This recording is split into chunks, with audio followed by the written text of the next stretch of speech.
She called me a jobless loser at my son's wedding. Then I took her job and her life fell apart. You ever get insulted so smoothly that everyone laughs except you? Well, let me tell you about the day my sister thought she was clever and ended up destroying herself. It was my son's wedding. A beautiful day, flowers blooming, music playing, everyone dressed like a dream. I was sipping champagne, minding my business, when my sister, queen of backhanded compliments, dragged me into a conversation with my son's boss. With that fake sweet smile of hers, she said, "Oh, meet my sister. She's between jobs right now. A bit of a free spirit. We all call her our little jobless wanderer." Everyone laughed. Even the boss chuckled awkwardly. I just smiled, because what she didn't know, what none of them knew, was that I wasn't jobless. Far from it. You see, 3 years ago I sold the startup I built from scratch for a multi-million-dollar exit.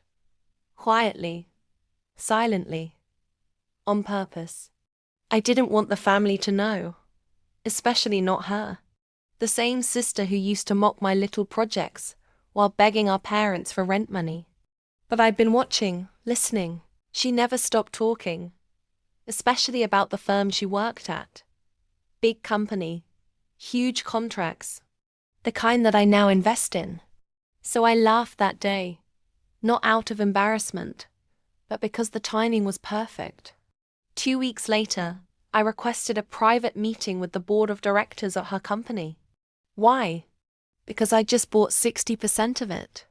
She walked into the office that morning and nearly fainted when she saw me sitting at the head of the table.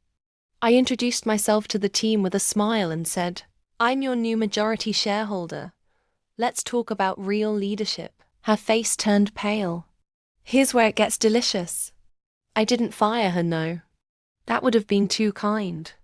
Instead, I transferred her to the lowest department in the building.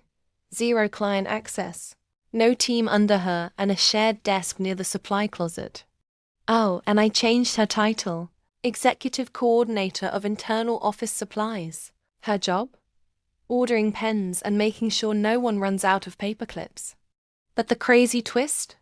Her email account was still connected to the company's old Slack channels. She'd spent months gossiping about co-workers, mocking leadership, and yes, trash-talking her jobless loser sister. So one printed the transcripts, bound them in leather, gifted it to HR. She was gone in 24 hours. I walked out of that building without saying a word. Didn't need to. Her silence was the real apology. So the next time someone tries to humiliate you in front of people, don't get mad. Get patient. And when the time comes, get even. Like if you've ever been underestimated by your own family. Subscribe for more stories where karma gets served cold with receipts. And remember, the best revenge is building quietly and buying the whole damn building.